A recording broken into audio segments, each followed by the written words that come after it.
Hey, you makeup lovers and others. Welcome back to Contour and Candor. Adjusting. I know I should do that before I start, but there you go. All right, so we're going to do a look, just a regular everyday look. I've got my it is super, super hot right now. So I've got kind of a fun top on. A little preppy, like me. All right, so let's dive right in. I have curled my lashes. I'm proud of myself, so that I don't have to deal with that later and mess up any eyeliner I might do. But today we do have a topic, and it is inspired by the frustration I just experienced. So I was thinking about old people. And if you're thinking, wait a minute, you're an old person, rude. But I mean old people. So like people for whom, maybe they didn't have a television when they were children. Like that was new technology. And if you think about how much life has changed for those of us in our 40s and 50s, 30s maybe, even, but particularly 40s and 50s, can you even imagine how much the world has changed for people in their 80s? And the reason this came up is because I was helping my parents book airline flights. Now, they're both pretty, for their age, 80, 82 and 83, almost 83 and 83. They're pretty impressive. They are both online. They both, can, particularly my dad, he's done eBay. He is always on YouTube. He loves a documentary or anything like that. But yeah, they can send an email. They can, my dad has written an entire book on,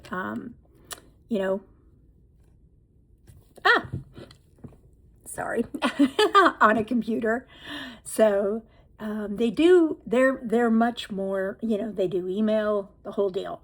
But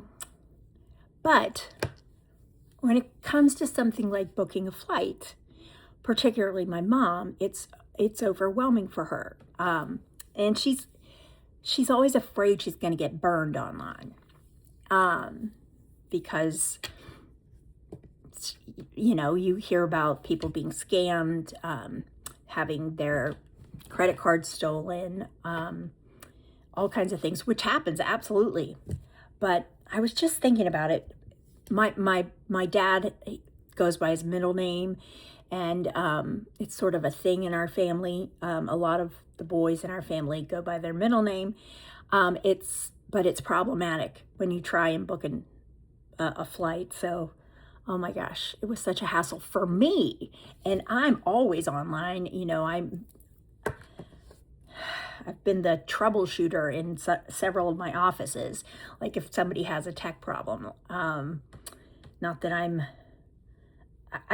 my mind thinks I'm a problem solver by nature. So, and like wording, how you would word a query, that kind of thinking just makes sense to me. Anywho, yeah, so I was having trouble with it, and I'm pretty good at that. So, but I was thinking about something that I want to say it was my grandma who said it. I know that my other grandmother's brother was born in 1900, at the turn of the century, and we talked about that, about everything he saw, like cars. There weren't cars when he was born. But I think it was my grandmother who said that she believed that there would never be another generation that saw the degree of change that her generation saw. And she was a member of the greatest generation. And I think that's probably true. But the boomers, they're certainly up there with that experience. But can you even imagine, like, when my grandmother was born, there weren't cars. Cars had been invented by the time she was born, but nobody had them. They still used an ice box instead of a refrigerator. They certainly didn't have television. They didn't, most households didn't have phones yet, or they were party lines if you were fortunate enough to have one, in most cases. So it's just so interesting to think about. She lived to see a cell phone. She lived to see men on the moon. When they were growing up, people traveled. It was a big deal to go anywhere. And I think about her parents. So my grandmother on my dad's side was second generation American. So her grandparents, who she knew, had come over from Ireland on a boat. And people died on the trip because of sanitation conditions and, just disease and things, just the change in how we treat disease, things that people died from routinely. Her mother died in a terrible way of esophageal cancer. So she basically starved to death. And as horrifying as it is that we still don't have an answer for cancer, we don't have a cure, we've certainly made progress in improving longevity outcomes for people with cancer and other diseases. I know even when I was diagnosed with lupus, it would have been in November of 1990, pretty much everyone died within about 10 years in all of the studies. And now I've had it for 35 years and still kicking. So it's tried very hard to kill me.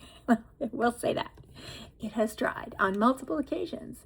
It has attacked my kidneys, my heart, my joints, my skin, my brain. That was fun. So it's tried. Speaking of that same grandmother, Marty Page, so her grandmother, her mother was a Hogan, but the Page side of the family, her dad's side of the family, they've had a lot of longevity, including my grandma. She lived to be 91, I believe, maybe 90, but all of her sisters, she was one of 4 sisters. She was one of 8 children, Irish Catholic, and all of the girls lived into their 90s, and their youngest brother lived to be 99. Some of the other boys lived into their 80s. I'm not sure about her one brother, Uncle Dick. I think he may have lived to 90, but late 80s for sure. Only one brother died younger. So, and it was her favorite brother. She used to tell me that. Now that the other brothers are all gone, I can say that was her favorite brother who died, Uncle Ed. Anyway, it's just interesting that so much has changed in if you look at the span of human history. It's incredible. And when you think, like I just said, I don't think there'll be another generation like the greatest generation who've seen the changes, But I say that, but AI has certainly, in just the shortest of time, changed the world and how we work, and the effects, the impact of this incredible development, for good and for ill. We still don't know what all of the implications will be. So it's just so interesting to think about, if you're an old person and you're navigating life today. Another thing that's funny as I think about this, before I get back to that thought. So my sisters are 5 and 4 years older than me, my 2 older sisters. We were kind of raised in sets, so not intentionally. So my sisters are 13 months apart, and then there's almost 4 years, and then me and my brother. And so my oldest sister, she graduated from college without ever touching a computer.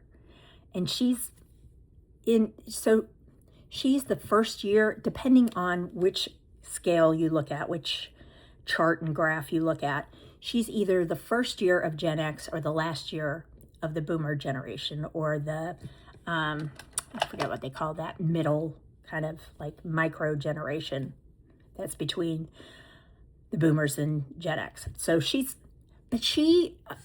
got, think about that, got through all of college never touching a computer. I didn't touch a computer until I got to college, but by first week of college, that was always part of my collegiate experience. Now, like internet searches, I remember vividly being at a job, let's see, so would have been mid-90s, and being at a job and doing a query, because we still had the DOS-based bing, bing, blinker thing and no graphics or anything like that. And I would put in a query to pull up some information on my computer, and I could literally walk down the hall, it was like way down the hall, around the building, go to the bathroom, walk all the way back, and the query would still be searching, would still be thinking. And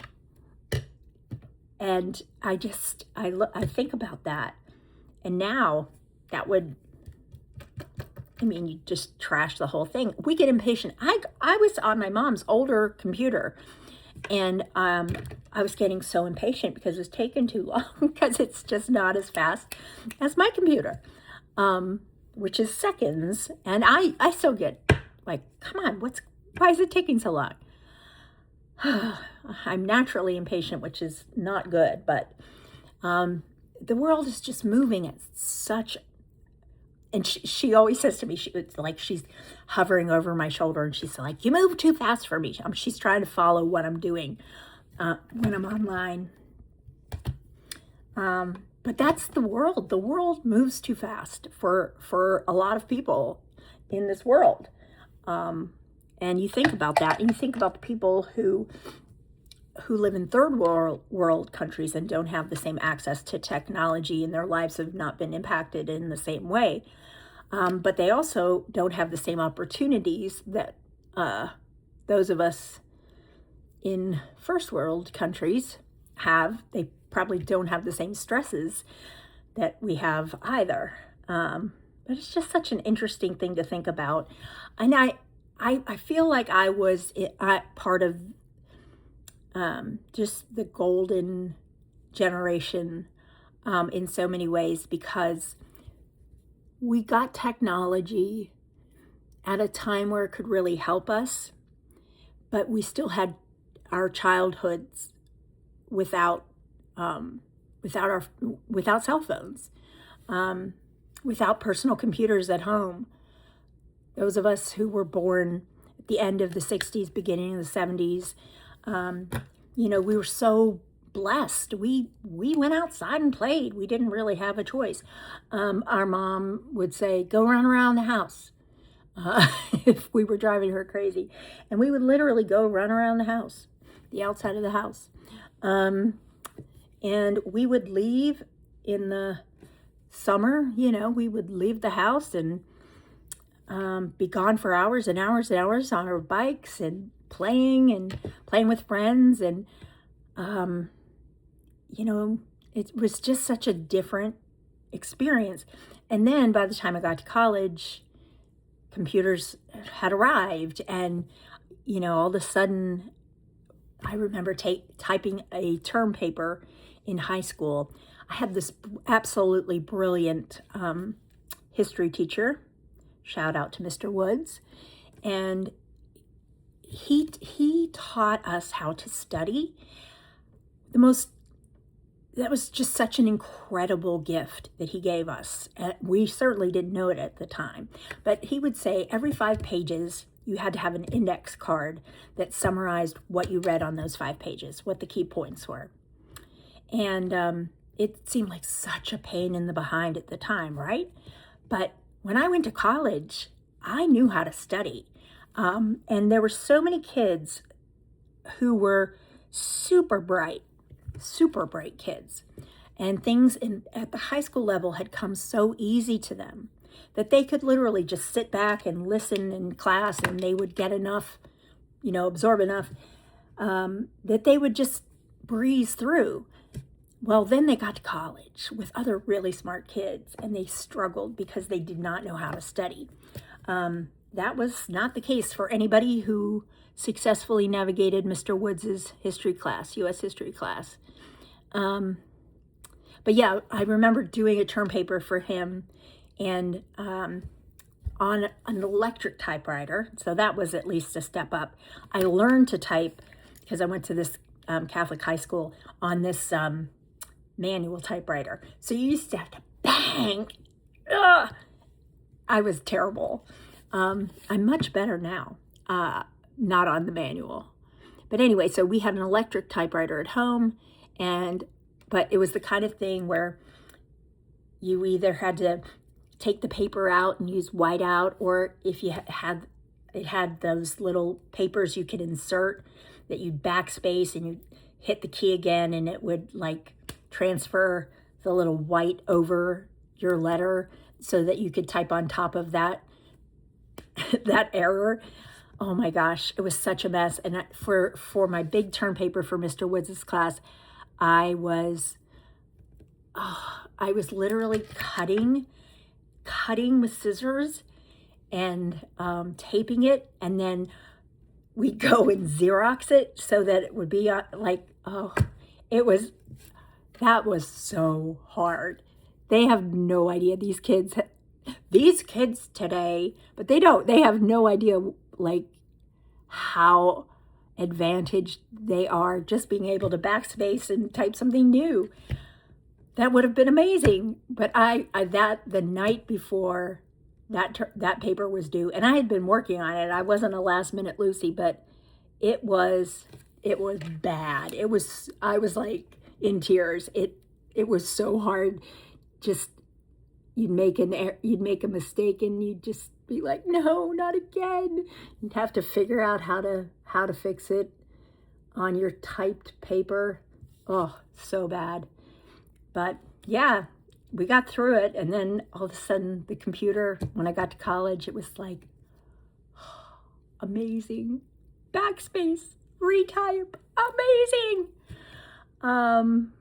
Yeah. And I remember that there were 2 computer labs later on in college. There was the Mac and the PC computer labs, and because very few people, although my freshman roommate did have, I guess she was my second semester freshman roommate, long story, but she had her own computer, and it was a Mac, and she's the one, because I was like completely freaked out because I'd never touched a computer before, and she said, if I can't teach you in 10 minutes, then you know I won't bug you again. And it was like 2 minutes, if that. And I'm like, okay, I'm fine. Thanks, I'm good. Let's keep going. So yeah, but I had to learn to use both the PC and the Mac, just because you never knew which lab was going to have free open computers for you to jump on. But yeah, we've seen so much, and I have to remember that when I'm dealing with, my parents. I love to call them octogenarians because they're so youthful, but they are octogenarians, technically speaking. And yeah, so I have to remember, like, the fact that they can do what they do and they've navigated the changes that they've navigated as successfully as they have is remarkable. Okay.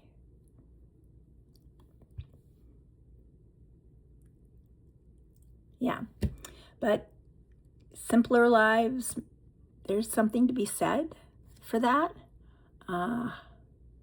For kids running around and playing and having to learn how to make friends with the neighborhood kids and, those social interactions, how to resolve conflict because, you'd be out playing and in the woods, in the orchard, in the cornfield next door.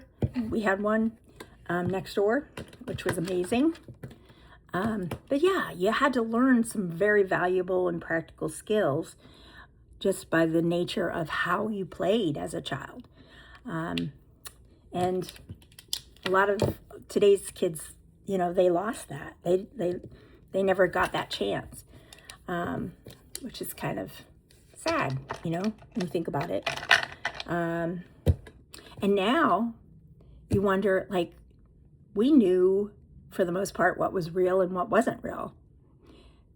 You didn't ask yourself those questions very often, like, is this real?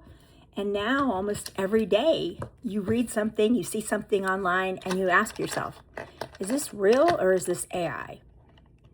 And that's kind of disconcerting when you think about it. Like, how do you have any confidence in what you see in the world around you? I don't know.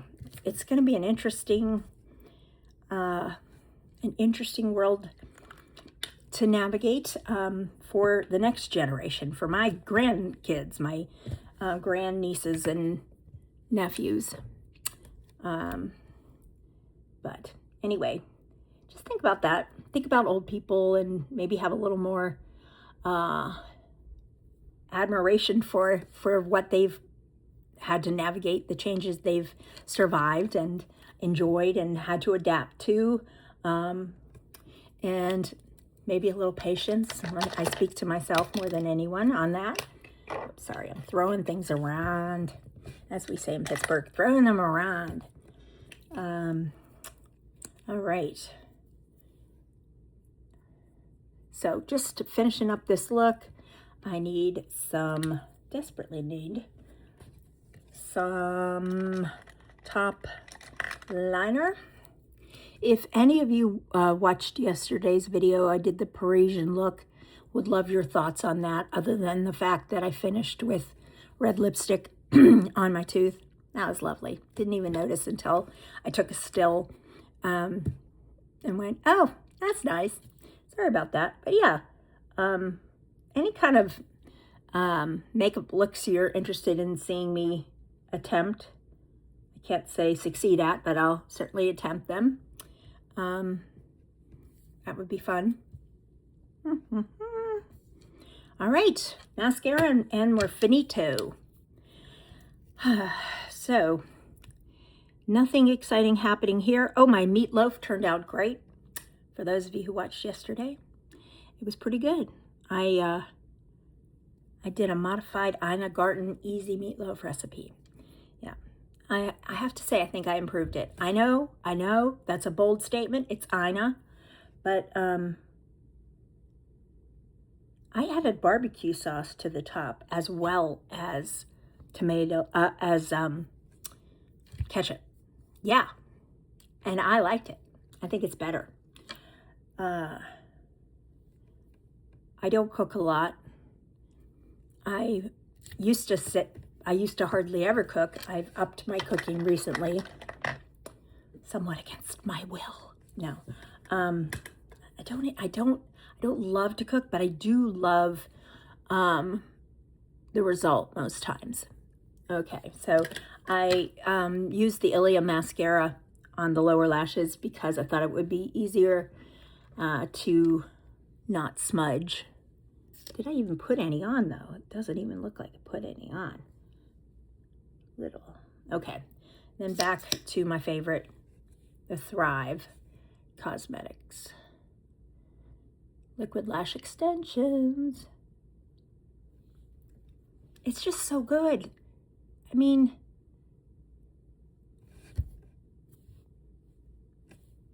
come on.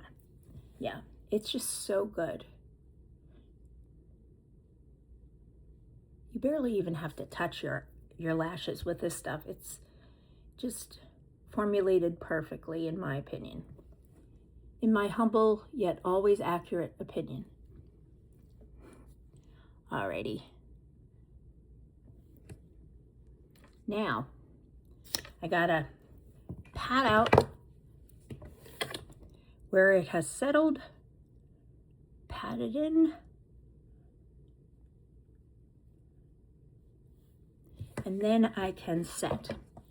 Again, going in with the Carslin Pink, and I'm just gonna pull the puff I have in front of me, press, press.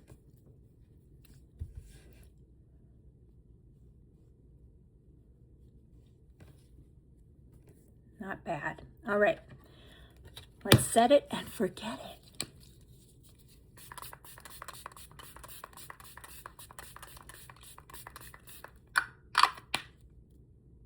Try not to breathe. There, I can breathe again. Alrighty, that's the final look. Be nice to an old person today. And remember, God loves you, and I am very appreciative and grateful for you. Bye, have a great day.